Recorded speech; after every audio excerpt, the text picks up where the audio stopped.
Well, greetings and salutations, everybody. Welcome to the best damn movie-related show on the planet Earth, the John Campea Show, coming from right here on my YouTube channel. I am, of course, your host, John Campea, and it is an awesome honor and privilege, as it is every day, to have you, our international friends, gather around the virtual water coolers. We talk about our favorite things in the world, movies and movie news and all sorts of good stuff. And speaking about all sorts of good stuff, we got writer, director, producer, Mr. Robert Meyer Burnett is here. Robert, how you doing, sir?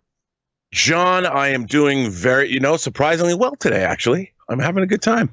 It's okay. Yesterday was a fun show. Yesterday we had you, me, and Aaron all in the room together doing the show. That was a lot of fun. We got to do that more often. Hey, listen, guys, we hope that you are having a wonderful day as well, and thank you for making this show a part of your day. We appreciate that. Hey, listen, before we get into it, I want to remind you guys that sometimes you can't turn on a YouTube video either because you're commuting, you're at work, you're at gym. Good news, we've got the John Campea Show audio-only version in podcast form. You can go on your favorite podcasting app of choice and just search for the John Campea Show, and you should be able to have it. Go subscribe to it so it's there when you need it. And listen, guys, we do have a number of things we're going to talk about here today. And then in the second half of the show, we're going to take your live questions. You can send in a live question or comment to be read in the second half of the show simply by going to the tip link in the top of the description of this video. You can just click on it there, or you can enter it in streamelements.com/movieblogtv/tip. You'll be getting your question or comment on the show, and you'll be supporting the show all at the same time, and we thank you for that.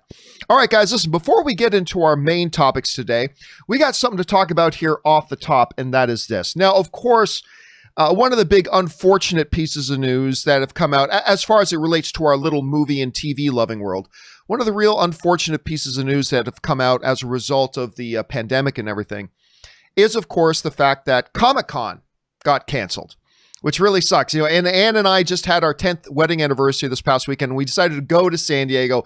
We actually went and stood at Hall H. We did. I even got pictures I'll show to you. We went and stood in line at Hall H just to pretend like, Comic-Con was going on. It's something I look forward to every year, and it's not there. And one of the repercussions of that is the studios will often use Comic-Con as their time and place to reveal big announcements, new trailers, bring out the casts and the creators of the shows so the fans can interact with them and all that sort of stuff. And that's obviously not going to be a part of it. Now, Comic-Con has announced that they are doing a virtual Comic-Con that will be done online, but we all knew that's not really going to be the same.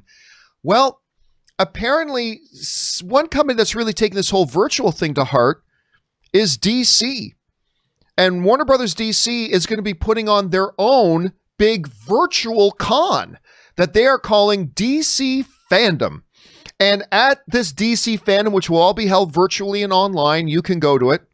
They're going to have cast and creators hearing announcements about Aquaman, the Batman, Batwoman, Black Adam, Black Lightning, DC Superhero Girls, DC Legends of Tomorrow, DC Stargirl, Doom Patrol, The Flash, Harley Quinn, Lucifer, Pennyworth, Shazam, The Suicide Squad, Supergirl, Superman and Lois, Teen Titans Go, Titans, Watchmen, Wonder Woman 84, Young Justice Outsiders, and Zack Snyder's supercut of Justice League. And now, the whole thing is also going to be broken into virtual rooms. When you first arrive there, you're going into what's called the Hall of Heroes. That's where where most people are going to want to go in, hear all the big hero news and stuff like that. But then there's also going to be other sub-rooms that go around it. The DC Watchverse, where I guess you can go on to watch some stuff. The DCU-verse.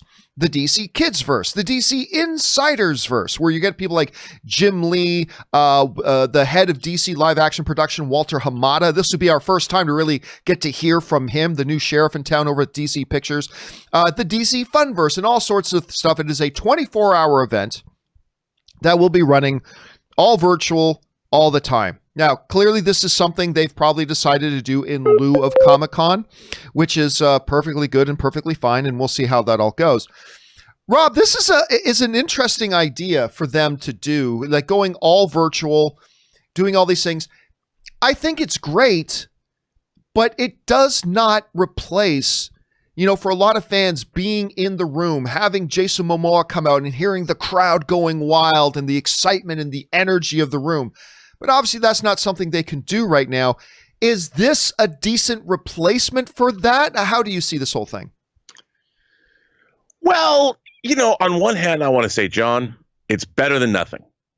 But, you know as well as I do, part of the excitement of Comic-Con is to wander around and see all the cosplayers and all the crazy dealers and all the stuff to buy. And yes, being in a room when, you know what? Oh, Rob's thing is frozen. Give it a second. It's been free. He's been having Skype issues. He's back. You froze there for a second, Rob. You froze there for a second. So just repeat that last 10 seconds. Well, one of my favorite experiences in life was when Tom Hiddleston came out dressed as Loki in Hall H. Yeah. You know, and my subjects and held up his hands, and it was insanity. And I'm like, a virtual con's fun, but it's not like it is when you're there. Yeah, I mean, I'll hang out. I'd do it. I'm going to attend it. Yeah, but the problem here is though, it's nothing. Then it's nothing more than just watching pre-recorded press junkets. I mean, I know. Now, I want to give them a little bit more benefit of the doubt here. Like, I'm sure they're going to put a lot of work into it, so it doesn't just feel like going onto YouTube and looking up a press junket interview. But that's my fear, is that this is just going to be a glorified press junket interview as opposed to live. But of course, what are they going to do? I mean, they can't do a live event right now. So I'm with your initial thought on this. It's better than nothing. I mean, at least they're trying something, right? But let me ask you this, Rob. What do you think it says about things that they're not just making this a part of the virtual Comic-Con? Because Comic-Con is doing the same thing. Comic-Con is having their own online virtual Comic-Con with virtual panels and things like that. What do you think about their decision to do this separately from that? Well, I think, as you know, it's all about getting analytics, getting eyeballs, so you can say, look, we did this. If you allow Comic-Con to do it, all of the prep and all that work that you're doing is basically being given away for free. And someone has to justify, like, who's paying for all this? And I think that doing something like this and having eyeballs on it, it becomes another revenue stream. It becomes another avenue to engage your own customer base. And I think we're going to see more and more of that. It's the same reason why everybody wants their own streaming services. Why are we giving away content material so somebody else can profit off it when we can do it ourselves and get all of those eyeballs directly on us? And I think we're going to see more of that, especially if we have to live in more of a virtual world. We're going to see a lot more of those things, I think. All right. Well, it's a really interesting move by DC. It's not really something we've seen done before on this scale. What do you guys think about this? Like, if Comic-Con was going on, I would think this is really dumb, but there is no Comic-Con. There is no live event. Is this making the best of a bad situation? Do you think this could be really fun? Do you think it's going to be a disaster? What do you guys think about it? Jump down to the comment section below and let us know your thoughts. All right, guys. With that down, let's move on to our main topics today. And how do we select our main topics here on the John Campea Show? Well, it's really rather simple. You see, you guys come up with them by going anytime 24/7 over to www.johncampeashow.com/contact. Once you guys get there, you're going to see a form. Fill it out with your topic or question. It's totally free. Hit submit, and then maybe, just maybe, you might see your submission featured as a main topic here on the John Campea Show. With that down, let's move on to main topic number 1. And our first main topic today gets submitted to us by Denizcan S, who writes, "Hey, John and crew, greetings from Turkey. I've read that Will Smith is doing a movie with Antoine Fuqua, who I love. It's based on the true story of Peter, a runaway slave forced to outwit cold-blooded hunters and the punishing Louisiana swamp on a torturous journey to the Union Army and his only chance at freedom.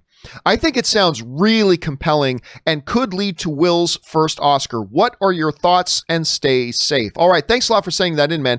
Well, I mean, let's pump the brakes on Oscar talk. It's a great role, but you still have to go ahead and give a performance that's worthy of an Oscar. I don't care what the role is, but it does sound really great. Listen, I am all for this because I am a big fan of Antoine Fuqua.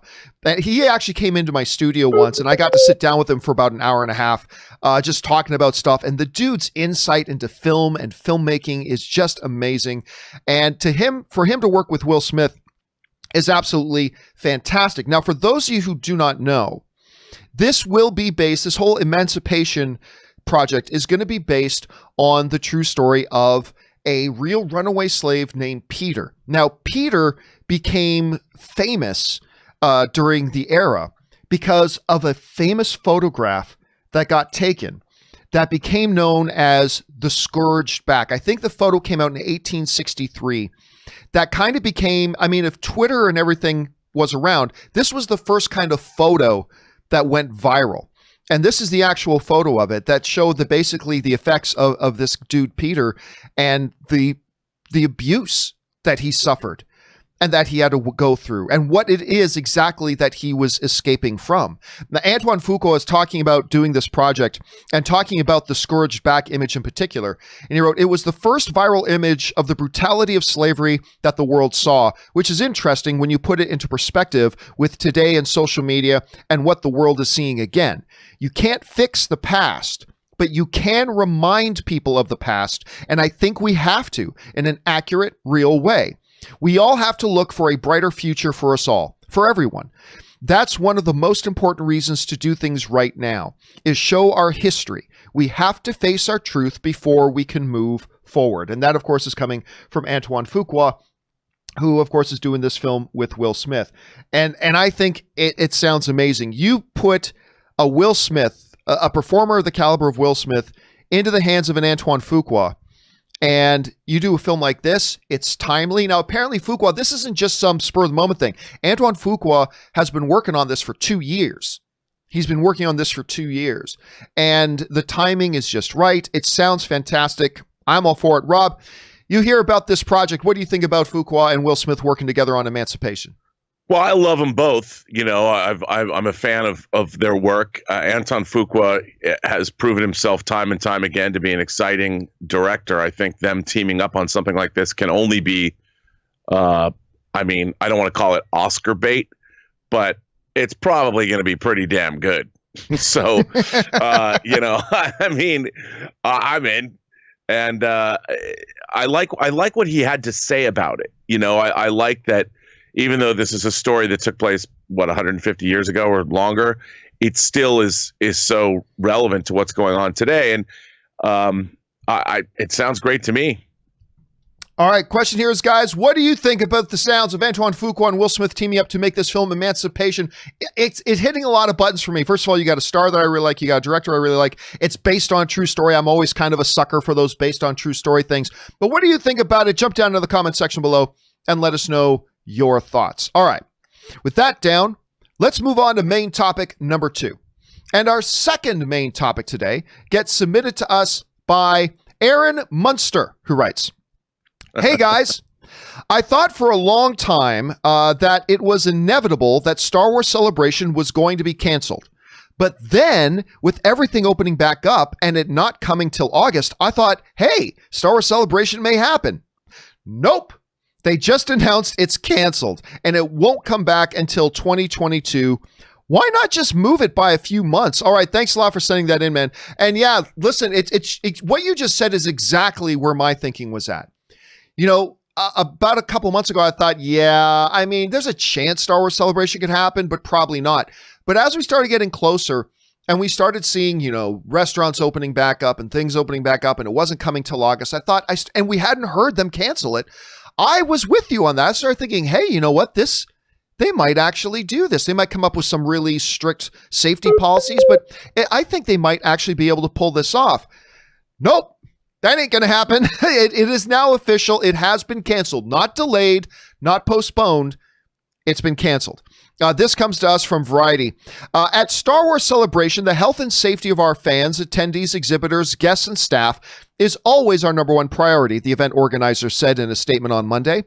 Due to the global impact of the COVID-19 virus and in speaking with local state authorities on the latest public health guidelines related to indoor conventions, we have made the decision to cancel Star Wars Celebration for 2020. Those who are planning to attend the convention can either transfer their current ticket purchases to the 2022 event, receive a refund, or get credit for Star Wars Celebration merchandise. And of course, that comes to us from the folks over at Variety. So it's done. It's canceled. It's not happening at all. Now, when I read about this, number one, like a lot of other people, I wasn't stunned. I mean, obviously, we knew this is a very real possibility that it was going to be canceled, even with it coming out in August. But at the same time, I was a little bit surprised that they didn't decide to postpone it. Push it till November, December, January, whatever. Now, organizing a big convention like that is no small task. It's not just like planning lunch with your buddies. That is no small task. There's a million moving pieces. It's a massively complex thing to pull together something like this, but it could have been done. Which got me thinking, is there a reason they just decided to cancel instead of postponing, especially considering by canceling it, that means we got to wait an additional 2 years instead of just like 1 year. Comic-Con had to be canceled. Okay, we only got to wait 1 year. Now, Rob, maybe I'm just being a little conspiracy theorist here, and it's possible I am. But let me throw this out there. I cannot help but have this itching in the back of my mind. Uh-oh. There's a part of me that wonders if Lucasfilm isn't relieved that they get to cancel it. Because what do they have to talk about at Star Wars Celebration this year? The disappointment of The Rise of Skywalker? The Obi-Wan Kenobi series that we told you all last year was coming, and now it's, we're still moving forward, but we don't really know where we're at, and we don't have any official announcements to give you. Are they going to talk about this series or that, which we don't really have any information? The only thing that seems that they have to talk about is Mandalorian Season 2. I guess they could talk about the High Republic new novels and things coming out, but do you do a convention based on that? Again, there is nothing to support what I'm saying whatsoever. I am just saying, hearing them canceling it instead of postponing it, I couldn't help but wonder if they were just relieved about it because maybe they weren't looking forward to it this year so much. And maybe in 2022, they'll have more of a festive atmosphere and more things to celebrate. Anyway, Rob, you hear about them canceling Star Wars Celebration. Was it the right move? And what do you think about the decision to cancel it outright until 2 more years from now, as opposed to trying to see if they could postpone it? Well, look, I think that I think you're probably right. It's hard to have a convention where people get excited when all you've got is a TV show. Even though people love The Mandalorian, it sounds like The Mandalorian Season 2 is going to be amazing. It doesn't have the oomph of a feature film. And I think, look, Star Wars, people love Star Wars. They've got that. Dude, have you seen that? The cutscene for the new Squadron game they're putting out? Oh, yeah, that looked great. I mean, I'm in. Like, I love the fact that they just dropped it on us. Like, here's a secret Star Wars game, and it looks amazing. And I want to be Imperial TIE Fighter pilots. By the way, other than World of Warcraft, I think like my favorite video game of all time is probably this is going way back, X-Wing and TIE Fighter. Dude, I think those are like 2 of my favorite games ever. So good. And I mean, now with new graphics and faster interfaces, and I mean, I'm like, bring it on, and I mean, that's exciting too. But I mean, I think you're right. I think you're right. They're probably relieved. And also, you can't have a convention now without security concerns. And we see COVID cases going up in some states, and it isn't over. And I think, the headache of bringing a bunch of people together and worrying about liability and all that. So it's probably, I think you're right. They're relieved. I think they're relieved. Guys, so I suppose the question here for you is, what do you think about the decision? Do you think there was more to it than just the COVID thing? It probably is just the COVID thing. I'm probably just, like I said, putting my little tinfoil hat. Do you think there's more to it? And what do you think about the decision to outright canceling it instead of postponing it for a few months? What do you guys think? Jump down to the comment section below and let me know your thoughts. All right. With that down, let's move on to main topic number 3. And our third main topic today gets submitted to us by Daniel Alonso, who writes, "Wow, John, it happened. The Academy just announced that the 93rd Oscars will no longer happen in February, and they are moving the event 2 months to April 25th, 2021. What are your thoughts on this? And if the new date works, will they stick to it?" All right. Thanks a lot for sending that in, man. And yes, there has been a lot of questions going on about the Oscars, considering so many of the movies have been delayed. A lot of movies that are in production had to cease production and all that kind of stuff. Would the Oscars move? Now, look, I'm going to tell you straight up. I was kind of the camp that I didn't really think they'd move the Oscars. They weren't until February. I didn't see a need to move the Oscars, but they have decided to move the Oscars. And the reason they decided to move the Oscars is because not only are they moving the Oscars, they've also moved the eligibility date for the new Oscars. Generally speaking, your movies, to be eligible for the upcoming Oscars, your movies have to be in, a couple of theaters, whatever, by the end of the year, but they've changed that now. This comes to us from the Associated Press, who writes, for the fourth time in its history, the Oscars are being postponed. The Academy of Motion Pictures, Arts and Sciences and the ABC television network said on Monday that the 93rd Academy Awards will now be held on April 25th, 2021, 8 weeks later than originally planned because of the pandemic's effects on the movie industry. The Academy's Board of Governors also decided, now this is interesting, decided to extend the eligibility window beyond the calendar year to February 28th, 2021 for feature films and delay the opening of the Academy Museum of Motion Pictures from December until April 30th, 2021. So now, for a movie to be eligible for the upcoming Oscars, they don't need to do what they traditionally do, which is be in theaters by the end of the year because it's the Oscars for that year. Now they're saying you can open up to February 28th, 2021, and then they'll do the Oscars 2 months later. This is interesting for a couple of reasons. Number one, you are now, yes, you are giving 2020 films a longer window to become eligible for the Oscars.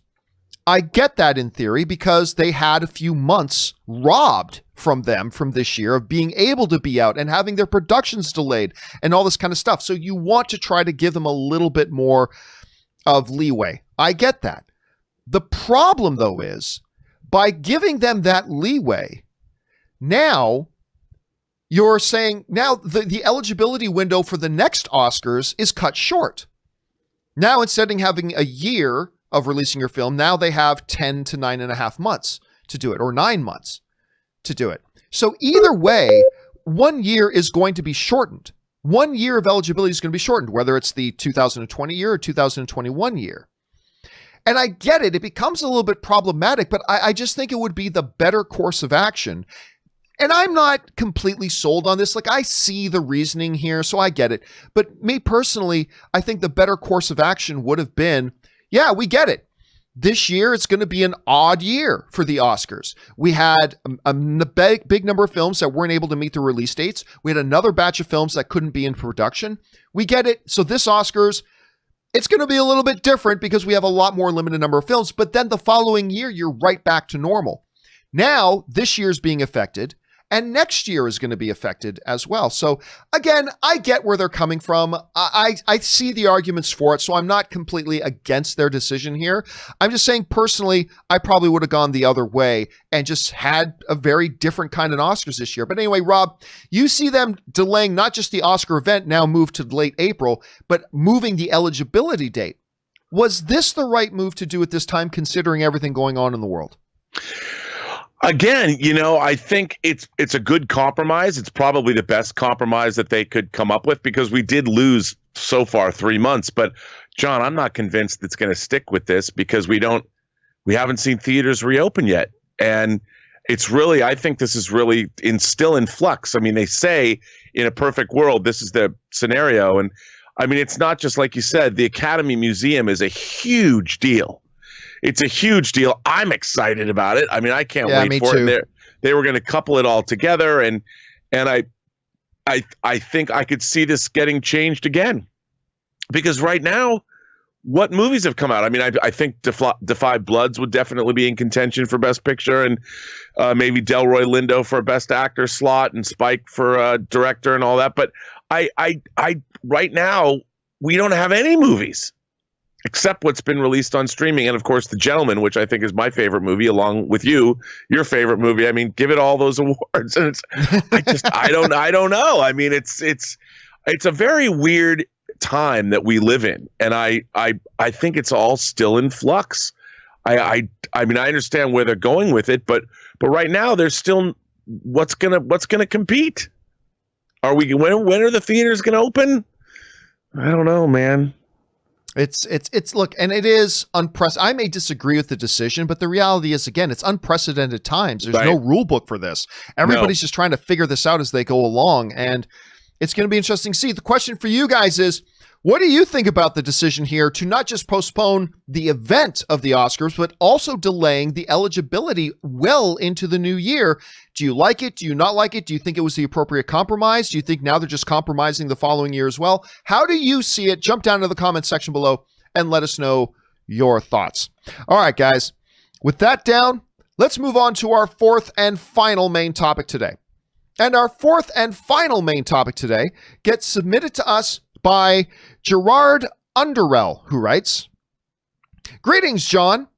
Everyone knows that Hollywood needs to give more opportunities for more diverse stories and storytellers. This is true. But are the Oscars the body that should be enforcing that? Just read that they are going to implement some sort of diversity requirements for Oscar eligibility. What does that mean exactly? If a movie has too many white people in it, then it can't be considered for Best Picture, even if it's the best. We absolutely need more representation in Hollywood, but this doesn't feel like the way. What are your thoughts?" All right. Thanks a lot for sending that in, Gerard. I appreciate that. And of course, what would a day be around here if we didn't have some kind of hot button topic to discuss? And yes, what you are talking about is absolutely true. The Academy Awards, the Board of Governors have made a couple of announcements pertaining to a few things. Number one, they are creating new rules to limit the terms of the Board of Governors. They just added a couple of new Board of Governors members, including Ava DuVernay has been added to as one of the new governors on it. They're doing a lot of things behind the scenes. However, one of the more interesting things, I guess you could say, has been this mention that there's going to be new requirements, new inclusion and diversity requirements for eligibility. That the implication here, of course, or the implied message here is that a movie is going to have to meet certain diversity and inclusion requirements in order for it to be considered eligible for Oscar consideration.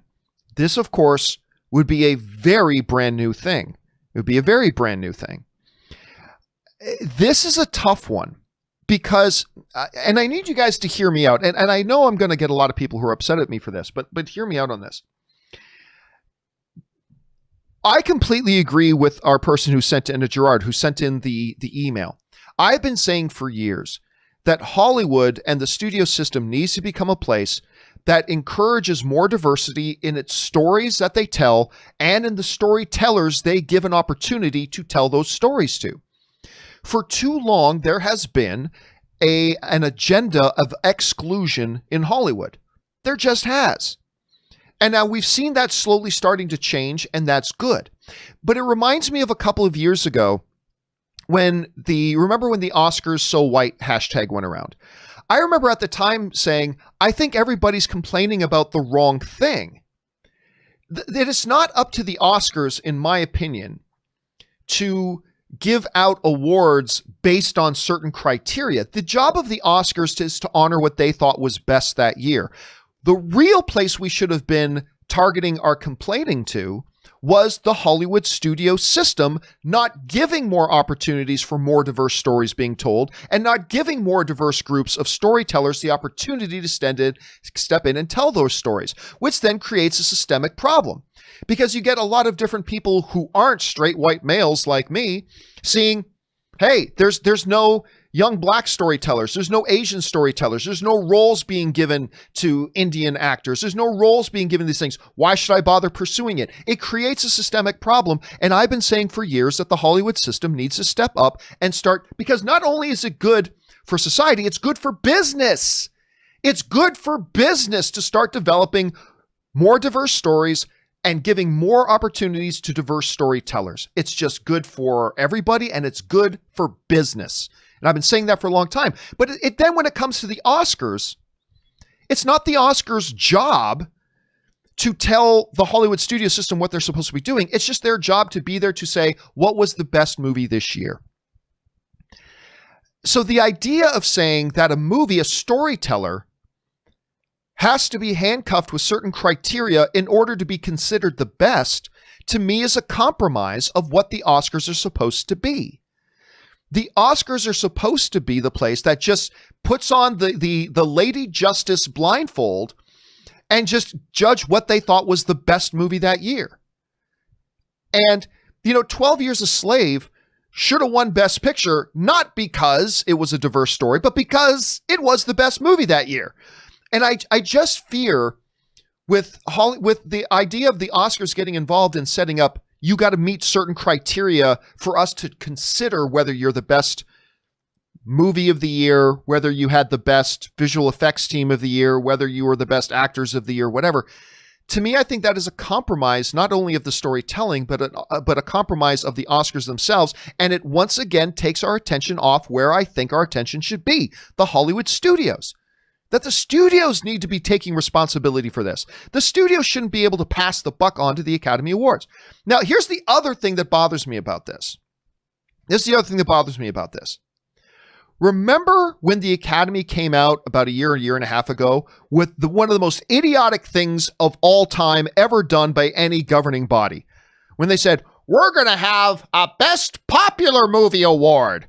What the fuck is a popular movie? Is it one that makes $500 million at the box office?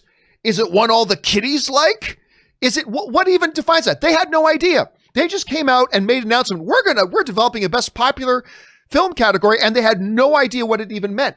And so they come out now, they're saying, we're looking at having diversity eligibility requirements.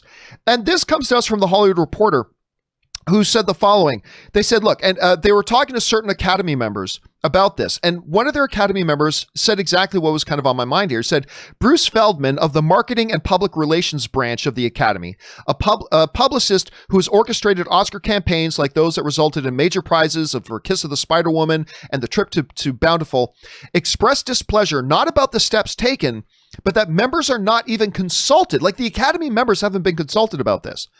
Not being consulted by their governors prior to making decisions like these. Bruce Feldman said this, I appreciate that these are difficult issues to resolve, and I know that the board has good intentions, he asserted, but what the hell are they even talking about exactly? What is this? What is the reality of how you're going about implementing diversity requirements for Oscar eligibility?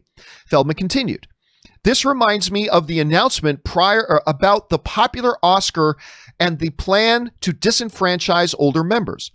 They went ahead saying that they were going to do it, but they didn't have any details in place and it blew up in their face. The thing to do would be not to announce that you are planning something, but figure out what you'd like to do, get feedback from the members of the Academy, and then make a considered decision. That is what adults, people who run real, well-managed organizations do. The 93rd Oscars will take place on April 25th, 2020. So this, I agree with Bruce Feldman in this. This feels like another situation of the most popular thing. They went ahead and announced something without actually figuring out how does this work? What would this actually look like? Like in principle, let's do a best popular film. Okay, but what is a popular film? How do we define that? If something isn't popular enough, what excludes it? And they had no answers. And this, we're hearing members of the Academy saying the same thing. You can come out and announce this. We're going to have diversity requirements. Great. What does that even mean? Does that mean that, if the lead character's girlfriend isn't an Asian girlfriend, then it can't be considered for Best Picture? And again, I just think it takes the attention away from where the responsibility for this needs to be. The Hollywood studios need to step up and create more diverse stories being told by more diverse storytellers.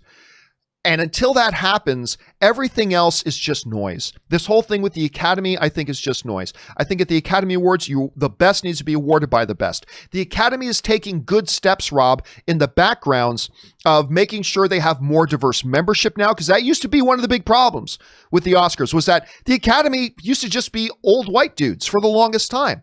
But they've been taking a lot of steps in recent years to make sure we have a more diverse representation of the body of the Oscars. They're taking steps to make sure we have more diverse representation on the board of governors of the Oscars. And all these things are going to pay off in the long run. But I still don't think that you take the buck off the movie studios themselves, and it's their responsibility to make sure we get more diverse stories and more diverse storytellers. I don't think the Oscars is the place to do it, and it's just becoming a distraction. But anyway, That's how I kind of see it right now, but it's hard to tell when we don't even know what these rules are going to be. Because they could express the rules and we might all go, oh, okay, yeah, that sounds reasonable. Or they could say what the rules, the actual rules are, and we go, that is just draconian. That is just stupid. I mean, it's hard to say when we don't know what these rules are. Anyway, Rob, you're hearing about all these changes that are being proposed by the Academy Awards. What do you think about the idea of having diversity requirements for movies? Where do you think that responsibility should lie? And what do you think these rules even mean? Like, how do you see this being played out? Well, look, I mean, I just keep thinking about, let's say Braveheart, for an example. Would the studios, well, Mel, the script is great and we know you could probably make a great movie, but it's set in Scotland like 500 years ago. It's not like all of humanity, the rainbow coalition of mankind is going to be represented in this movie. So I don't think we're going to make it. And then it's like, are we better as human beings or worse if a movie like Braveheart doesn't get made because of diversity considerations? And I think that's such an odd, it's such a bizarre, to me, it's a bizarre thing that like you said, I don't know what it all means. Like, who's going to judge this? And diversity considerations like, well, what if you make a movie like Crazy Rich Asians? Is that considered diverse or not? Like, what does that all mean? And I understand, like, the idea of having opportunity for more people is always a good thing. And like you pointed out, John, hearing other people's stories that we haven't been hearing, that's the key. Getting new filmmakers and new voices, giving us new perspectives that we haven't heard before. That's what we want. But it's also a strange thing because, rather than, I get where diversity is coming from, but we have rich Asian cinema and Indian cinema and just world cinema that we don't even hear anything about. And it seems like, okay, I get that you want to promote ideas of diversity here in America. But what's really cool is when you see a movie from Korea like Parasite. Oh, we'll give Rob a second. He froze again here. Don't worry. We'll get this Skype problem figured out. Give me a second. He's back. Okay, Rob's back now. You froze there for a second, but please continue. Well, what I was going to say is that isn't it great that what happened this year at the Oscars with Parasite winning Best Picture and Bong Joon-ho winning Best Director, when you're talking about what a coup for Korean cinema? Isn't that diverse? Like, isn't it amazing to see something like that happen? Now, how does that fit into your diversity requirements, such as they are? It's like, would that not win because it's only got an all-Korean cast? When really the very thing that we're asking for, which is diversity and more different voices, that was an amazing win for Parasite. But how would that get disqualified because there's not enough different kinds of people in that movie? Because the entire cast is Korean? I mean, how is that going to work? It's such a weird... Yeah, again, sorry for the frizzy, but it's true. We are now set in a situation where we're going to be asking a question. I know, sorry, Rob, but like that's the problem here. That's the problem here, though, is that again they come out just like the best popular Oscar thing. They come out and make this announcement with no details. Like they just drop this on the movie-going public, saying, "Oh, we're doing a best popular Oscar." Okay, we don't know how to feel about that. What does that mean? We don't know yet. We're just letting you know we're doing it. And like the one Academy member said, it blew up in their face. And now we're sitting here with this again. We're going to have diversity requirements. Okay, that's kind of a big thing to drop. What does that mean exactly? We don't know yet. We don't know. And again, it's hard to get too excited about it or too upset about it when we don't know what it means. So why come out and say stuff like this when they just had the same experience with their popular Oscar and without any details, no explanation, no idea about what this looks like? Because again, and then we dropped Rob altogether. But then again, we get put into the situation where we don't even know what's going on. Why not wait until you figure it out? Because there is a chance here. There's a very real chance here that maybe this could be great for the Oscars, depending on what the specifics of the rule are. And again, I thought it was pretty telling that we have Academy members saying, yeah, the Board of Governors didn't consult with us at all. The Board of Governors just made a decision and made a public announcement without actually talking to the Academy membership to get input and some direction. They just dropped this on the world, and now the Academy members are like, well, we don't know what it means. We don't even know what they're talking about. Anyway, it just seems kind of silly, but again, it might be great, it might be bad, but we're not going to find out until we know more details. So I decided to make that for you guys the topic of today's question of the day. And the question of the day is simply this. The Academy is saying that they're going to implement diversity requirements for a film to be eligible for the Oscars. However, they haven't given any ideas as to what that actually means. Given the time that we're living in, is this a good move? We discussed below, and I gave you guys 3 options. 8% of you guys said, yes, this is a good move. 36% of you are saying, no, it's a bad move.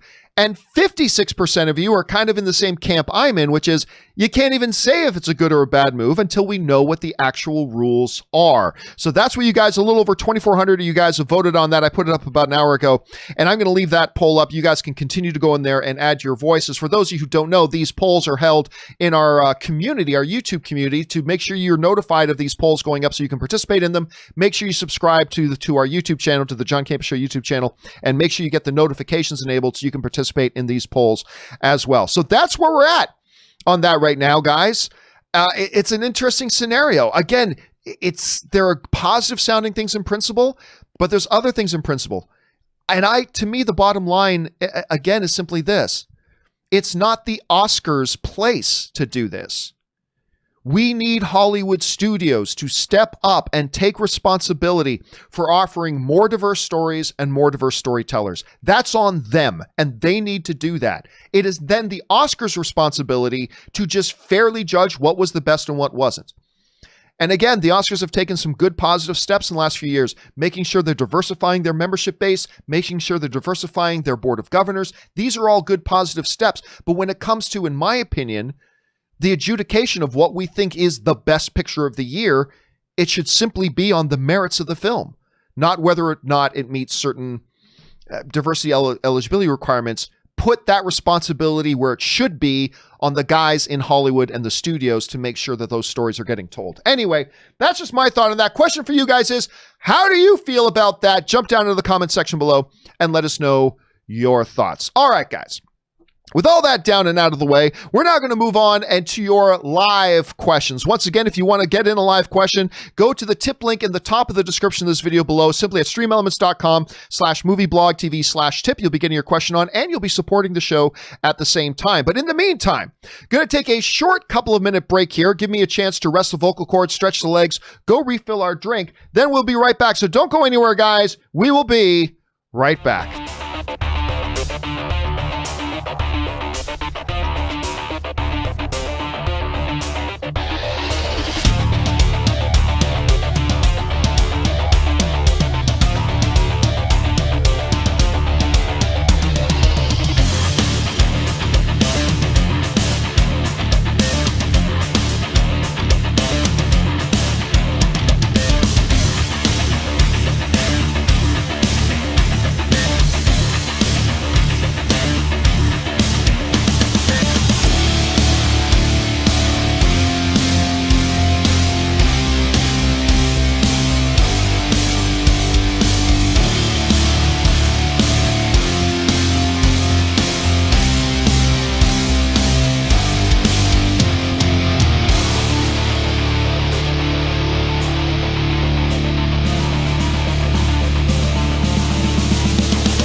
guys, and we are back. Thank you so much for your patience and indulgence there as I took a little bit of a break. Of course, Robert is not with us anymore. He was continuing to having Skype problems. We will try to get those worked out moving forward. But for now, let's move forward with your live questions. We're going to get things started off here with B. Wayne from New York, who writes, looking forward to Mulan. I've heard great things during the lockdowns. Started watching old Shaw Bros Kung Fu movies again. Did you guys ever watch them? If so, did you have a favorite? Mine was always the classic Five Deadly Venoms. That's probably the most famous of theirs. I think my favorite one was King Boxer. And I think it also went by the title of the Five Deadly Fingers or Five Fingers of Death. I can't remember what the other title for it was, but King Boxer was that one. And if keeping the things of five, there was the Super Ninjas, the Chinese Super Ninjas one. That one was also pretty cool. But yeah, Five Deadly Venoms is great, but I'm going to go with the with King Boxer is going to be mine. Thanks for that one, Bruce. All right, next up, the Wakandan Forever writes, she's a bad Mama Jamba bodyguard list. Number 1, Okoye. Number 2, Ripley. Number 3, Hit Girl. Number 4, Sarah Connor. Number 5, Furiosa. Number 6, Gazelle. Number 7, Katana. Number 8, Valkyrie. Number 9, China. Number 10, Mulan. Bonus, the greatest warriors of all time, the Dora Milaje. Well, I don't know that you've already kind of said Okoye, who is part of the Dora Milaje, so I don't know if that one fits in there. But yeah, a number of good ones in there. I don't know if you can count Hit Girl as a bodyguard. Hit Girl was more of a sidekick than a bodyguard, but I like that one. Sarah Connor fits because she was just protecting her son. I'll accept that one as well. I'll accept that one. All right, next one up. Tony Rodriguez writes, hey, John, just a suggestion. I was wondering if you could keep Aaron and or Rob through the viewer questions. Had they not been there, you would have blazed past the VFW Stephen Lang movie recommendation. Why can't they stay when they can? Well, there's two reasons for that. There's two reasons why they don't. Reason number one is I just can't keep them that long. I mean, they're kind enough to come on for the amount and length that they do. They have other things to do during their day. Rob has other responsibility. Aaron has other responsibilities. So I do try to keep them on for at least a part of the question and answers, but I simply can't keep them on past that. Because remember, I do pay people to be on the show. I pay them to be on the show, but I can only pay them for a certain period of time. And then they've got other things that they got to do. They have other responsibilities. So I keep them as long as I can. The second problem, though, is this, is that I really need to try to keep the show to under 2 hours because YouTube has been having this major problem of when my show goes over 2 hours, let's say my show goes 2 hours and 20 minutes. Then when people go to YouTube to watch the show later, it starts 20 minutes in. Like if I go over 2 hours, YouTube for some reason only puts on the final 2 hours. So if the show was 2 hours and 30 minutes, the first 30 minutes will be missing until it finishes processing the video. Sometimes it finishes processing the video in an hour. But we've had some situations lately where the video hasn't finished processing for like 2 days. So the entire first part. How that connects to having Rob or Aaron, whoever else, on through all of the live questions is that just makes it longer to get through them. And the longer it takes for us to get through the questions, the more people don't get their questions answered during the show. And they have to wait until the next day, or they have to wait until I do a companion video. And that's not really fair. So yeah, two reasons. I keep them on as long as I can because then they got to go because they have other things to do. But then the second reason is I can't keep them on through the whole thing because that just means more people don't get their questions answered during the show.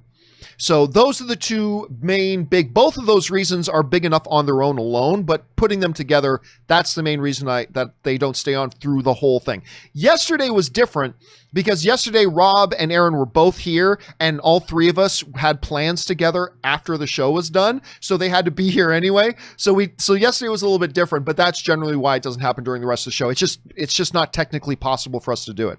Anyway, good question though, Tony. All right, next up, Timbula the Spider Monkey writes, hey, John, at the risk of destroying your bank balance, you should look up the Chronicle Collectibles 1/4 scale statue of the Kurgan.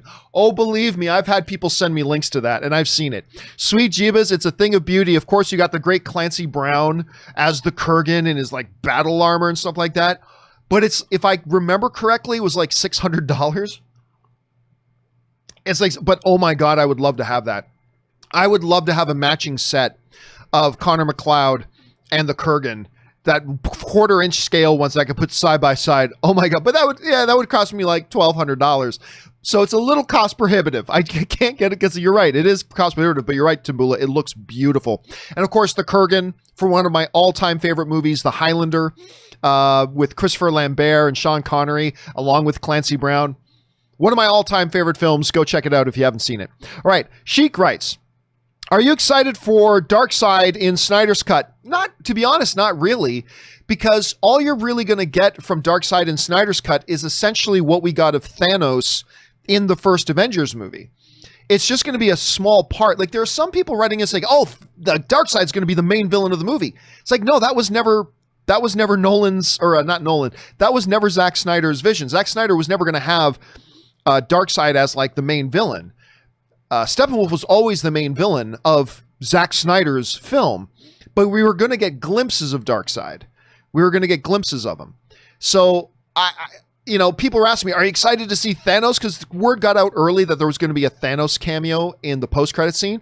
And I was like, no, I mean, it's because it's just going to be a glimpse. I mean, yeah, it's going to be interesting to see, but I'm not excited for a Thanos cameo in a post-credit scene. But it's going to be interesting to see. I think it's going to be interesting to see Darkseid.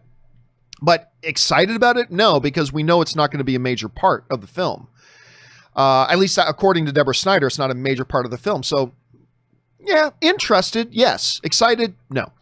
Just like the Thanos thing. All right, an anonymous viewer writes, I went to the movies and watched The Goonies. Nice. I grew up with the movie, but was too young to have seen it in theaters. Might go see The Wizard of Oz next. My theater does a flashback cinema every Wednesday and Sunday when things are normal. That's awesome. I love those things. Seriously, I love it when one of the theaters around us is playing like a classic movie. Ann and I, about once every 2 years, will go and watch The Princess Bride. Because one of the local theaters will play The Princess Bride, or one of the local theaters will play like in one of the Indiana Jones movies, and we usually go and check those out. I always get a big kick out of that, and that's cool that your local cinema does that, Anonymous. All right, Cody Cordy writes, hey, John, just watched A History of Violence. Ooh, that's the Viggo Mortensen film. And with Viggo Mortensen and Ed Harris, really good crime/drama. Have you seen? Oh, yeah, we've talked about History of Violence, a bunch of stuff. The idea of a man trying to move on. You know, kind of like Godfathers. Every time I try to get out, they pull me back in. It's a little bit of a story of that. And it's one of those films that really showed just how good Viggo Mortensen is. It's just one of those films that really shows off just how good he is. And I believe there were a couple of Oscar nominations for that. Actually, let me pull that up. I think there was a Best Supporting Actor nomination for it. I can't remember if Viggo got a nomination. Hold a second. A History of Violence... IMDb. I can't remember, but I'm positive it got at least a couple of Oscar nominations. Let's see here. It did get nominated for, yes, William Hurt, which is surprising, but William Hurt did get nominated for Best Supporting Actor, and it was nominated for Best Screenplay. Viggo did not get a nomination. I remember thinking, I was a little bit surprised by William Hurt getting the nomination, because William Hurt is in 5 minutes of the movie, which is a supporting role, and he is great in it. But I don't know. It reminds me of when Dame Judy Dench won the Academy Award for Best Supporting Actress for Shakespeare in Love, when she was only in 2 scenes. And granted, that is a supporting role, and she was great. But it almost feels like even supporting role should have a minimum requirement. Anyway, William Hurt's Academy Award nomination brought that discussion up again back in 2006. But overall, the movie is great. The movie is wonderful. All right. Tim Platt writes, I want to thank everyone for lowering my expectations so low for Artemis Fowl that I actually was pleasantly surprised by it. Yay, low expectations. You know what, Tim? I have not watched Artemis Fowl yet myself. I might try to squeeze it in today. But I have had that same experience. I've had that same experience where there's a movie that everybody is bagging on, and I have not watched it yet myself. And then I finally get around to watching it, hearing about just how terrible and bad it is. And then walking away going, it wasn't that bad. A couple of recent ones, like all of our expectations for X-Men Dark Phoenix was garbage. And I heard long in advance, really, really total train wreck, utter garbage. And then I saw it at a press screen. I'm like, okay, this wasn't good. It's not good, but it's not all that bad.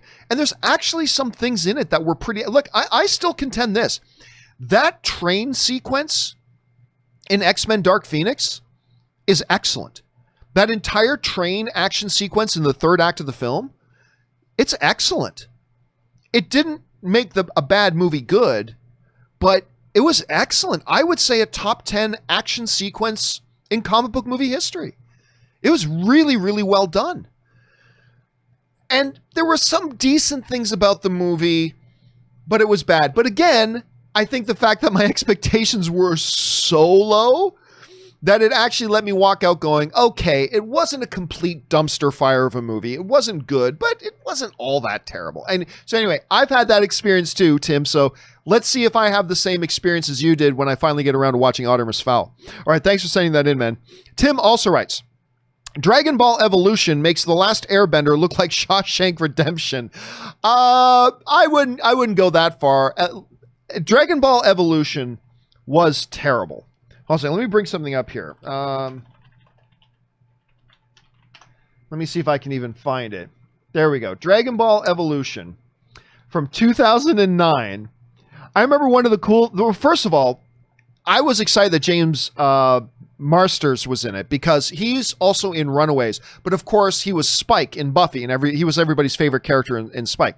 Now, also, Ann and I are a little biased for Dragon Ball Evolution because Ann's sorority sister, Jamie Chung, was in it. Emmy Rosen was in it. I love Emmy Rosen. Chow Yun-fat was in it.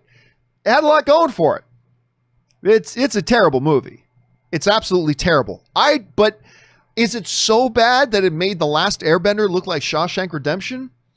I don't know if I'll agree with you on that because Last Airbender is pretty horrendous.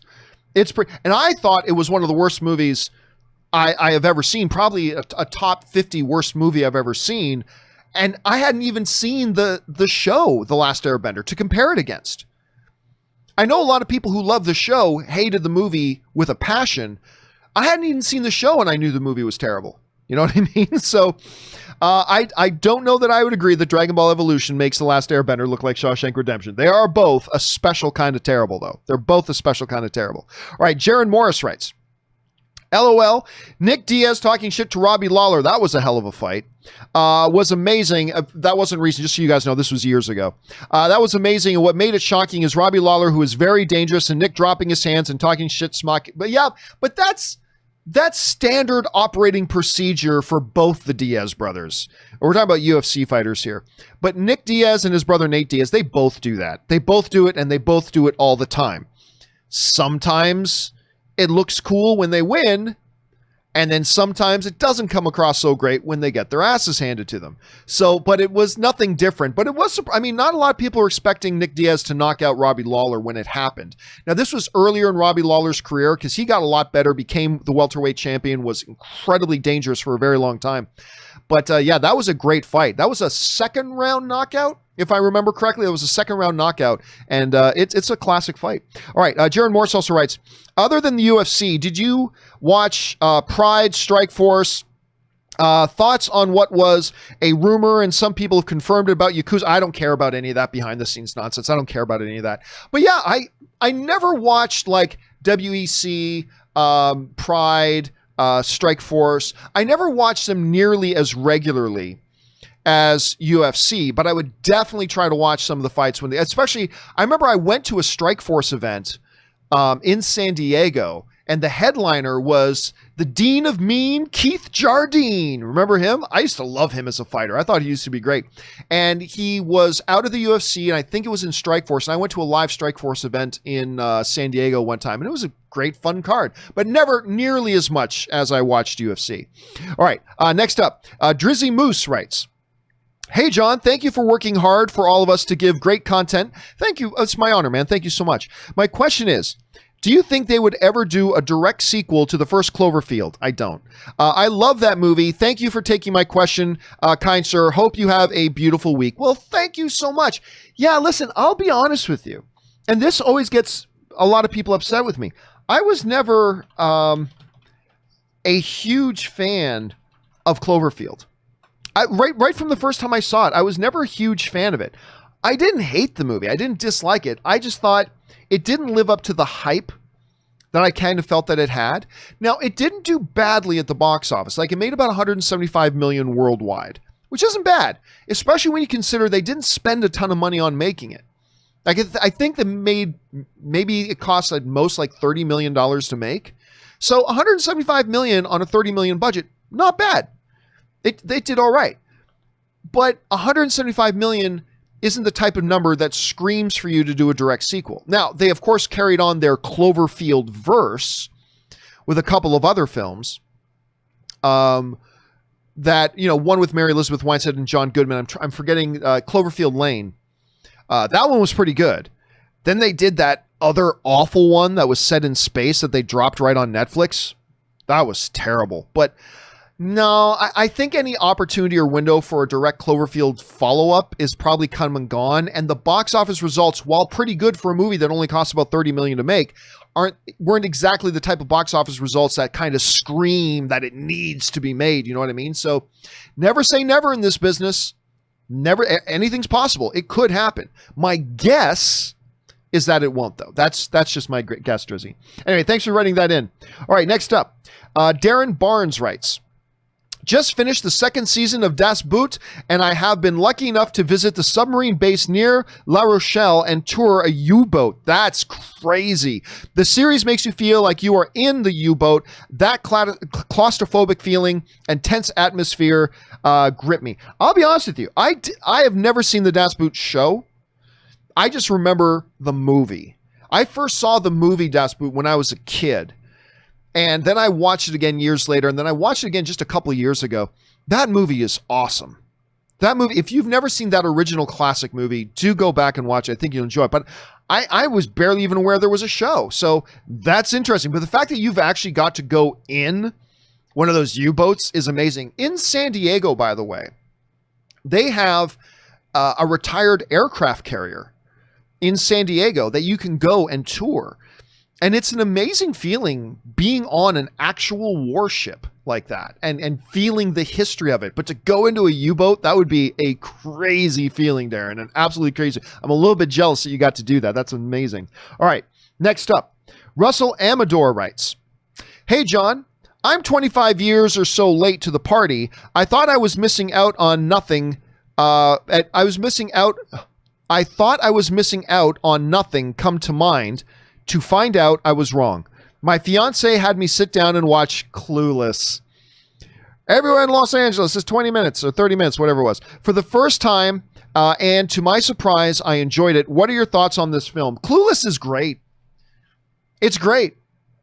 It also surprises you of some of the people who are in there. Paul Rudd, who, by the way, Paul Rudd, that movie was like 25 years ago. Paul Rudd today looks like he's 8 years older than he was in Clueless. I'm serious. Go back and watch Clueless and then look at Paul Rudd now. He maybe looks 5 to 8 years older than he did 25 years ago. It's nuts. Anyway, Donald Faison is in there. He's great in it. I love, look, I'm not going to lie. I don't like it as much as my wife does and is crazy about Clueless. I do love that movie, though. It's funny. It's charming. Brittany Murphy was in there as well. It's funny and charming and has kind of a timeless feel to it. Man, it is weird thinking that movie's 25 years old, though. Wow. 25 years. But yeah, I dig Clueless. I dig Clueless very much. I'm glad you liked it, man. All right. Anyway, next up, Diamond Dog's Puppy writes, good day, John and crew. Underrated flick for today is 2018's The Nightingale. That's the Australian film. Helmed by the director of The Babadook, it was an uncompromising tale of vengeance, guilt, and redemption in the wilderness of the 19th century Australia. Oscar showed no love. Thoughts? Well, I mean, it didn't really...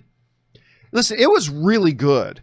It didn't deserve any Oscars, though. I mean, I don't see it. Actually, if I remember correctly, because I was having a conversation about this film with somebody a while ago, and they pointed out to me that it didn't get any awards, really. I mean, there is the Australian Academy. I believe it won Best Picture at, like, the Australia Main Movie Awards. But every other critic and awards body, I don't think it won anything major. I think the lead star was like nominated for a couple of best breakout performance, but none for best performance. You know what I mean? So I don't know if it was an Oscar-worthy film, but it's really good. Long story short, it's set in that time period. It's set in Van Diemen's Land, and this woman and her family subservient to these British soldiers, and they do something horrific. And she's out. It's got a little bit of a Last House on the Left kind of feel to it. If you get a chance to watch it, you really should. That's a good one to bring up, Diamond Dogs. It's not really underrated, so that nobody even knows about it because it wasn't really played theatrically. So most people don't even know about it. So I don't know if I'd call it underrated, but it certainly deserves to be known by more people. It's a very good flick. Anyway, Diamond Dogs Puppy also writes, today is the 25th anniversary of Joel Schumacher's Batman Forever. Do you remember the collectible cups from McDonald's? I don't. Oh man, take me back to the simpler times of childhood in the 1990s. I'm okay not going back to Batman Forever. Now, don't get me wrong. Batman Forever is not the worst Batman movie to ever be made. The one that came after that holds that title with Batman and Robin. But you had Jim Carrey's, if I'm thinking of the right film, you got Jim Carrey's Riddler, you got Tommy Lee Jones as Two-Face, and really they made Riddler and Two-Face the same character, which is kind of weird. But whatever. Val Kilmer, who wasn't a bad Batman, by the way. Not my favorite Batman, but he wasn't a bad Batman. I actually thought he was all right. And, you know, look, Batman Forever had the potential to be really, really great. When you look at the cast involved, they just decided to take it in a certain direction. Is what it is. But no, I don't remember the McDonald's collectible cups. If you got pictures of them, send them to me. I'd like to see them.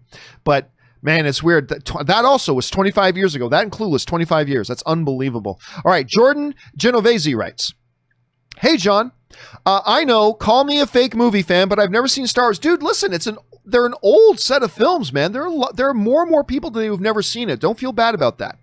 But I've never seen Star Wars. I'm trying to catch up, but I'm so confused, not knowing quality. What's the best way to watch it? Release order or chronological? And do you need to see the shows for movies and likewise? No, you don't need to. No, you do not need to see any of the shows. I'm not saying you shouldn't watch any of the shows. I'm just saying you don't need to watch the shows in order to understand the movies. So there's that. To me, it's always been release order. That's the way all of us experienced it. That's the best way to do it, is the release order. So you start with Star Wars Episode 4, New Hope. Then you go into Empire Strikes Back, and then you go into Return of the Jedi. And if you stop after that, you're perfectly fine. If you want to, you can continue on. There are a few diamonds in the rough. You can continue on with the prequels, whatever. And then you go on to the new ones. I mean, Force Awakens is great. Rogue One is great. I think Solo is a really fun space adventure movie. You know, Last Jedi was very divisive amongst a lot of people. The Rise of Skywalker, very divisive. I personally don't like Rise of Skywalker, whatever. So I would suggest the release date order. If you're committed to watching all the Star Wars films, watch them in release order. That's my way of a best way of recommending it. And I'm jealous, Jordan. You get to watch the original Star Wars trilogy for the first time ever. And I'm totally envious of that because that's something I'll never get to do again. So anyway, I hope you have a good time with it, man. Let's see. Tristan Larson writes, what did you think of the Dali? I think they have such a great concept and design. I love how they arrest and silence people with their earth fists. Very creative. I was so happy when Azula brought a couple of souvenirs back to the Fire Nation with her. So for those of you who don't know what Tristan's talking about, we're talking about Avatar, The Last Airbender, the TV series. The Dali were like the secret service, if you will, of the Earth Kingdom. And yeah, they were pretty cool.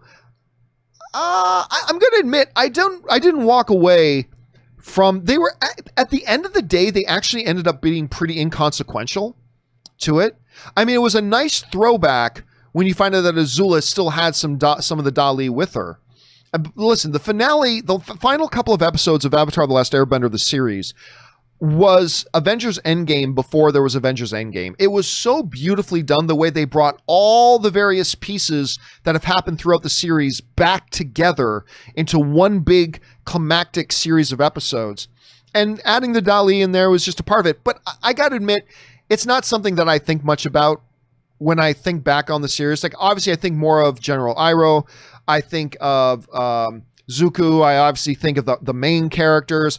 I think of those swamp waterbenders. I don't know why I think about those Hick swamp waterbenders. I'm not sure why I think about them, but I do think about them. I think, I forget the name of Aang's childhood friend who's now the king of that Earth Kingdom. I forget his name, but I think about him. I think about the Master Swordsman. I don't really think about the Dali, to be honest with you. But they did play an interesting role. All right. Jacob writes, diversity requirements is a silly idea to me. Why is there no diversity requirements for athletes in the NBA? Or can you just say it's not apples because it isn't convenient for the argument? No, I mean, that's a completely different scenario, Jacob. It's a completely different scenario. Listen, I want to be very careful how I say this. I believe diversity is an important thing. Diversity brings value. Diversity brings more quality. Different perspectives and different stories being told just adds to the tapestry. It is inherently valuable within art. Within art, it's inherently valuable. So that's why I believe more emphasis needs to be put on the studios in Hollywood needs to tell more stories. Tell more diverse stories with more diverse storytellers. Tell these stories because it's good for the art, and we're seeing it proved over and over again. It's good for business. Like, if you don't want to be a philanthropist, fine. Do it because it's good for business. And it's good for the art. I just don't think that we should be passing the buck from the studio system where the attention should be and that's where the changes need to be made onto the Academy Awards. I don't believe in creating, I just don't think, and again, I say that not knowing what their specific rules are going to be. Not knowing what the rules are makes it really hard to form a solid opinion. But just in principle for now, with the lack of any details, I don't like the idea of introducing these requirements in order for your film to be even considered if it's the best movie of the year or not. It either is the best movie of the year or it's not. And if it is, I don't care who's in it, who directed it, whatever. If film X is one of the top 7, 8, 9, 10 movies of the year, it needs to be nominated because that's what the job of the Academy Awards is. Make sure your membership has diversity. Make sure your board of governors has some diversity in there as well. And they're taking good steps to doing that to make sure that when you're doing the adjudicating, it's a fair and balanced adjudication. But still, when it comes to the adjudicating, make sure it's done with blindfolds on. And don't let the Hollywood studios off the hook. They are the ones who need to encourage and invest in and develop more diverse stories being told by more diverse storytellers. But I don't like that in the Oscar award winners. I don't know. Again, my whole perception of this could completely change once we actually see what the actual rules are going to be. Because right now we have no idea what that means. What does diversity requirements for eligibility mean? What does that really mean? What will the actual rule be? And until they tell us, it's hard to have an opinion one way or the other. So, but yeah, with the sport, sports are results-based. It's not an art. It's not an art form. Sport is something completely different. So I wouldn't make that comparison at all. All right. Don't cut Samson's hair writes. Sorry, I don't know how movie news works. Why is Heroic Hollywood reporting that Warner Brothers doesn't think Superman movie would be successful right now, and you're reporting that there's one coming with J.J. Abrams? Don't you all use the same sources? No, not necessarily. Now remember, look, you will oftentimes see different things being like. Listen, we've seen situations where Variety was reporting one thing, and the Hollywood Reporter would be reporting something different. These are two very solid, reliable places, but different places have different contacts and different people that will give them information. I am not a reporter. I am not a scooper. I don't do scoops, whatever, every once in a blue, but I do have a lot of relationships with people inside the industry. And every once in a blue moon, when I find out something before other people do, sometimes I'll talk about it and sometimes I won't. What I told you is absolutely true. There's two things at play here. Number one, JJ is going to do a Superman movie. One of my sources, though, told me they're not committed for that Superman being Henry Cavill. One told me that it was. And I discussed this on my show. So it is what it is. Why Heroic Hollywood says anything they say, that's on them. I don't know, and that's perfectly fine. What we do know is that they are going to bring Superman as Henry Cavill as Superman back into a couple of smaller guest spots first. But then we're going to see a Superman movie. And that's something J.J. Abrams has already signed up for. They were already talking about it back in 2019. So what is clear, what everybody agrees on, is that Henry Cavill will be coming back to play Superman in guest roles in a couple of movies. That's something everybody agrees on. What is then happening after that is the question mark. But I have sources. Again, these are the sources that told me about the Ben Affleck thing, which they told me about it 2 years before Warner Brothers finally admitted it. Turned out to be 100% true. They were the guys that told me about the Nightwing movie. Turned out to be totally true. So these are those same guys. So no, not everybody has the same sources. Not everybody has the same sources, which means sometimes you're going to get different outlets reporting different things. But like I said, take everything from me with a grain of salt. I'm not a scooper. I don't give a shit about breaking a story. I really don't care about it. A lot of times I find out things and I don't talk about it on my show. Sometimes I find out about things and I will mention it because it's like really super relevant, like the Henry Cavill as Superman thing. But time will tell. Just like the Ben Affleck thing, like when I told you guys years before they finally confirmed it, that Ben Affleck was out as Batman, it took 2 years for them to come clean about it and for it to become official. And it may take 2 or 3 more years to find out exactly what J.J. Abrams' plans are with Superman. It could be years before we find out, for sure. But that's why sometimes, like I said, every outlet has its own different sources. And most of the time, they all are in agreement. But sometimes you'll get different outlets reporting different things because, again, they all have different sources. All right, next up. Star Wars Rocks writes, "Hey, John, just wondering what the date is for the DC Fandom event. I believe it's August 22nd. If I'm not mistaken, I believe it is August 22nd. But once again, you can just search on Google DC Fandom. They'll have an official website up already and get all the details there. But if I'm not mistaken, I believe the date for DC Fandom is August 22nd. All right, let's move on now. Jake Bart writes, "Have you seen Dexter? I love Dexter. Just started watching it for the first time and I'm really enjoying it. I'm on season 4 and the John Lithgow is so creepy in it. Listen, a lot of people consider that season with Jonathan Lithgow as the best season of Dexter. I'm in the minority. I love that season. It's not my favorite season. I do love that season. It's fantastic, but you're going to find a lot of Dexter fans. I would go so far as to say, I think you're going to find that most Dexter fans will say that that season with Jonathan Lithgow is their overall favorite. Now, look, like most people, I wasn't thrilled with the series finale episode. I wasn't thrilled with it. I won't go into it and spoil it for you. I think when you get to the end, you'll probably be a little disappointed with the final episode, but I still thought the final season is really good. I just didn't like the final episode and the way they left it off. And I am... there have been a lot of rumors and reports going around that they may be looking at doing a Dexter revival, and if they do, I am so on board for it. I freaking loved that show. I thought it was fantastic, and I really would love for them to go back and visit it again. All right, next up. Stubble McShave writes, it's okay if the Oscars set aside a few of the Best Picture nominations for movies that have a certain level of diversity. It's not good if it's a requirement that all movies must have a diverse cast. A period piece set in Ireland with 50% non-white cast gets weird. I mean, again, and that just highlights again, Stubble, what rules are we talking about? What will this actually look like?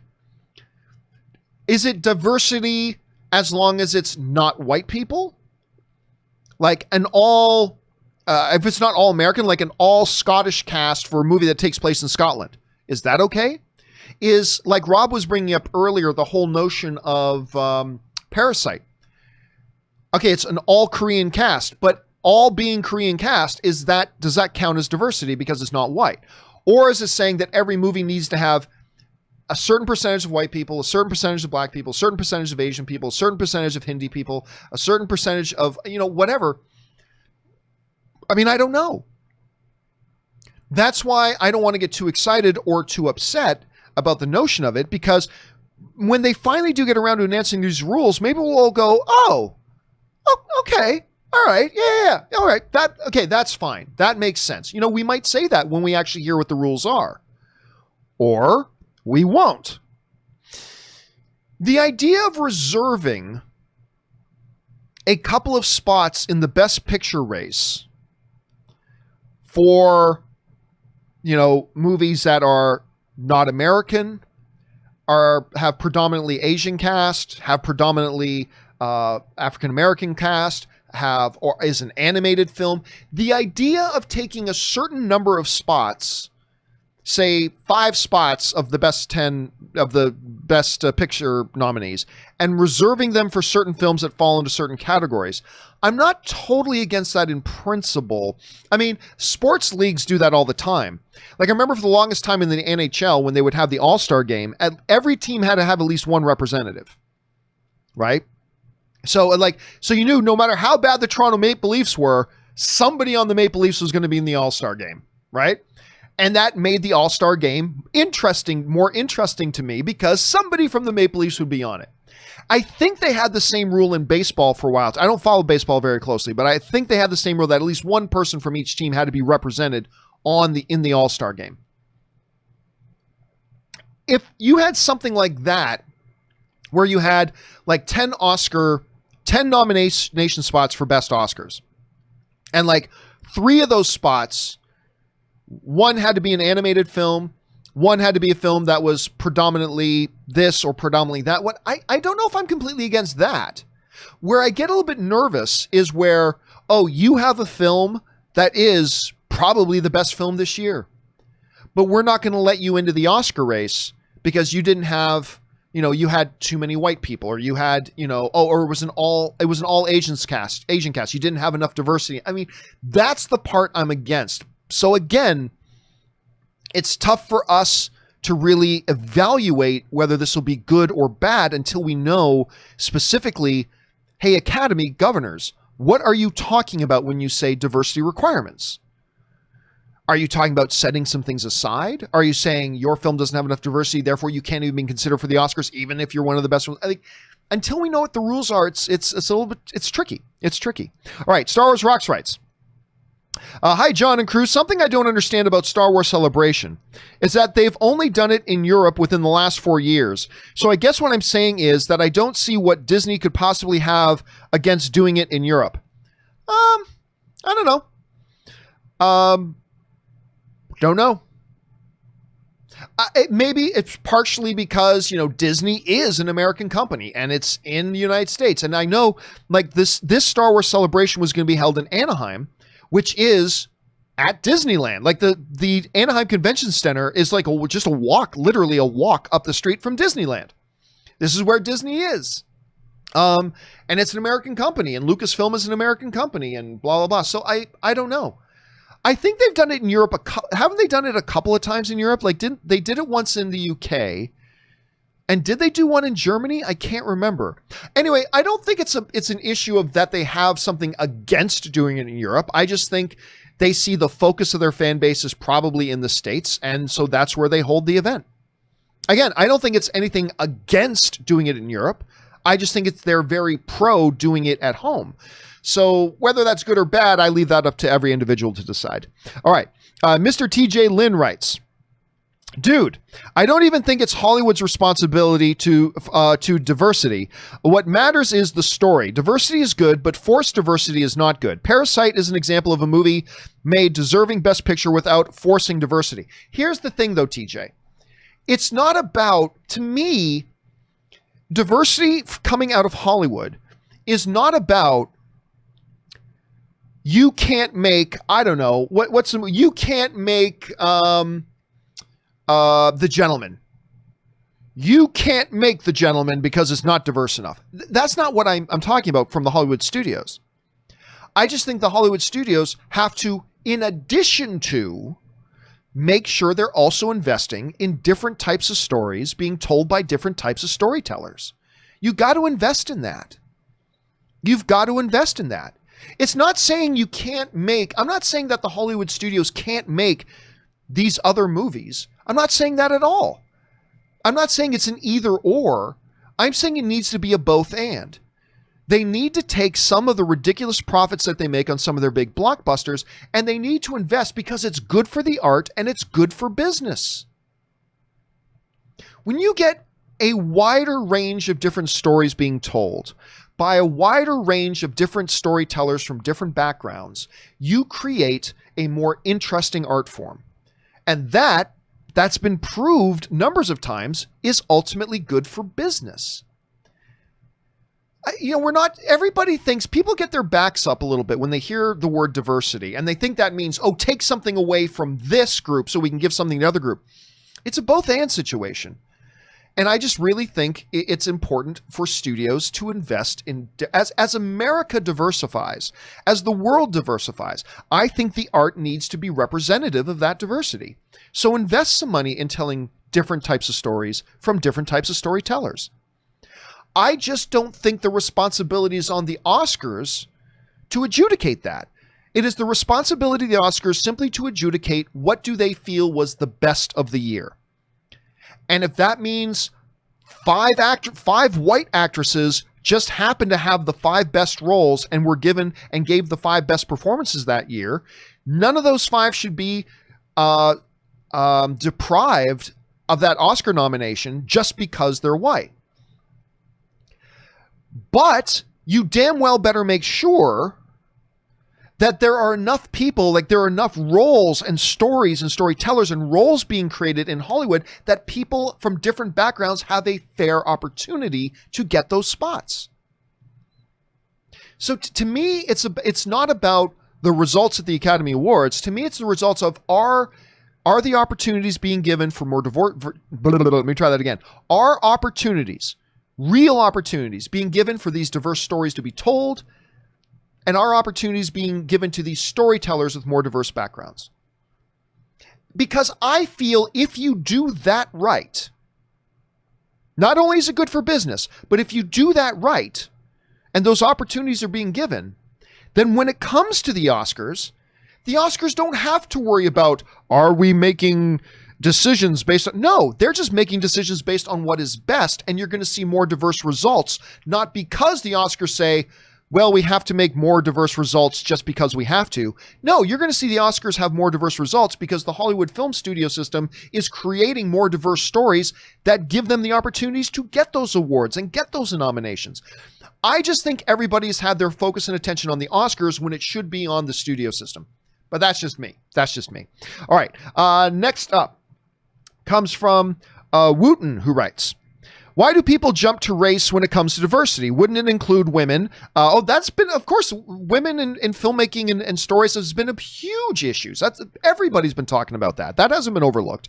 Wouldn't it include women? The Bechdel test is a thing. LGBTQ, disabled people, etc. Also, is it possible that this isn't just a cast thing, but also behind the camera thing? Thanks. Yeah, listen, I think when you're talking about diversity, I think it goes beyond just Asian or African-American or white or men or women or whatever. I think it does go beyond that. Again, when it comes to art, I believe the more diversity and the more reflective that the art is of the culture that it lives in, I think it's good for the art and I think it's good for business. So yes, I absolutely agree, Wooden. It goes beyond just white or black. It goes well beyond that. There's a lot of different pieces of the puzzle when it comes to diversity. And I just think for a long time in Hollywood, there has been an agenda of exclusion. There has been for a long, long time in the Hollywood studio system an agenda of exclusion. And that's starting to change. And if it continues to change, I think you will see that reflect in the Oscars, but not because the Oscars had to adopt a diversity agenda, but it's just because, hey, we're getting more diverse stories being told. And so then when it comes to time to judge them, we're going to get more of those films in the running because it's a natural repercussion of the studio system doing things differently. Again, not to take things away from one group to give it to another, just create more opportunities. Create more opportunities. That's, well, anyway, what I think there. Anyway, SpongeBob's boyfriend writes, 1 of 2. John, you say it's Hollywood's job to have diversity, not the Oscars. A nice sentiment, but it's not really true. Oh, it's absolutely true. Hollywood's job is to make financially successful movies. When that can be done in a diverse way, they elect to do so. Otherwise, they don't. I believe the Academy is trying to accelerate the existing diversity push in Hollywood, so at worst, their requirements are unnecessary, but I don't think that they're going to ruin the quality of films or get in the way of worthwhile stories. See, I disagree with that. I think it absolutely comes down to the studio, because yes, but part of the reason, I believe, is because it is good for business. Listen, if you want me to sit here and give you a big laundry list, it's not going to be hard, of all the completely non-diverse movies that lose tons of money every year. That's not a discussion you're going to want to have. Because the idea of not having diverse movies is what's profitable. Really? Because we can sit here right now, we can open up Box Office Mojo and go through a huge laundry list of all very non-diverse films that lost tons of money. That's not saying that not having diversity means you lose money. That's not saying that at all, because there's a lot of films that don't have a lot of diversity that make lots of money. But there's a lot of movies also that have very little diversity that also lose a lot of money. So it's not an equation. It's not an equation. There are going to be movies you make with a lot of diversity that will lose money, but also you're going to make movies that have diversity in them that will make a lot of money. It's just overall good for the art. And if it's good for the art, it will ultimately be good for business. It'll be good for business. To me, the Oscars, it is not the Oscars' place or role to force the studio system to do anything. It is the Oscars' role to simply adjudicate what they feel is best. That's it. That is their only responsibility and only power that they should have. Now, to make sure that that's done properly, make sure you have diversity representation within your ranks of the Academy, which is something they've been doing lately. They need to do more, and they are doing more. And make sure your Board of Governors has a little bit of diversity in there as well. Ava DuVernay just joined the Board of Governors of the Academy Awards. So you do all that kind of stuff, but once you have that in place, it is not the Oscars' job or role to do any of that other stuff that the studios themselves should be doing. It is their role simply to say, if this was the best movie, then this was the best movie. If these are the 5 best acting performances by an actor this year, then these are the 5 best acting performances of the actors this year. And not picking and choosing based on any other criteria. But that's just me. So I still believe that the onus of this belongs on the studio system and that they need to do more. But that's just me. That's just me. Yeah, they're definitely, SpongeBob, you definitely will have people that agree with you on that. Absolutely. And I think there's merit to what you're saying. But for now, and I may change my opinion over the next 6 months, who knows? For now, I just feel differently than you do on that. But that's all right. All right. Desmond writes, my favorite films of all time, how about you? Sing Street is great. Lord of the Rings, Phantom Thread, Call Me By Your Name. Phantom Thread, by the way, was a Daniel Day-Lewis film that really it doesn't get the love it deserved because it didn't look like a fascinating movie. It didn't look all that great, but it's a fantastic movie. Call Me By Your Name is great. Sunshine, Star Wars, Raiders, Vertigo, 2001, Dead Poets Society, Toy Story, 1 through 4, The Dark Knight Rises, Social Network, Seven, Fight Club, Man of Steel. These are all excellent films, Desmond. That's a great list, man. All right, next up, we've got Mr. TJ Lynn who writes, Joshua Teenager versus Superpower is a Netflix documentary about Joshua Wong, a teenager who lost his childhood when he started his journey as a 15-year-old student who became an inspiring leader in the movement for democracy in Hong Kong. Never heard about it? That sounds fascinating. Netflix, listen, we give Netflix some crap sometimes for the terrible job they do at marketing the content that's on their network. And they don't have they have some good movies, but they don't have the best track record with original movies. Sometimes we give Netflix some crap, but Netflix does a lot of things great.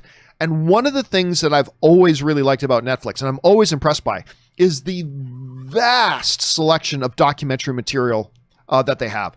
They have a tremendous amount of documentary material.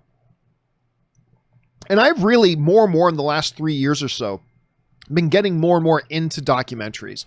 I don't know why. I was never like wholeheartedly into documentaries, but more and more over the last few years, I've been getting into them. And the fact that they have such a great selection, and that one sounds great, TJ. Thank you for putting that one on my radar. I'm going to have to follow up on that. Thanks for that, man. All right. Star Wars Rocks writes, what I meant to say in the last tip was that they're only done Celebration in Europe once in the last 4 years, and it's more expensive for their European fans to go all the way to America for Celebration. Oh, I'm sure it is. I'm sure it is. Again, though, I think there's a couple of important things to note. I think it's a lot cheaper for Disney and for Lucasfilm to do Star Wars Celebration in the US. I think it's tremendously less expensive for them to do it here, particularly when they do it in Anaheim. Right? If they just do it in Anaheim when they're at home already, it's a lot less expensive for them to pull it off and for them to do it.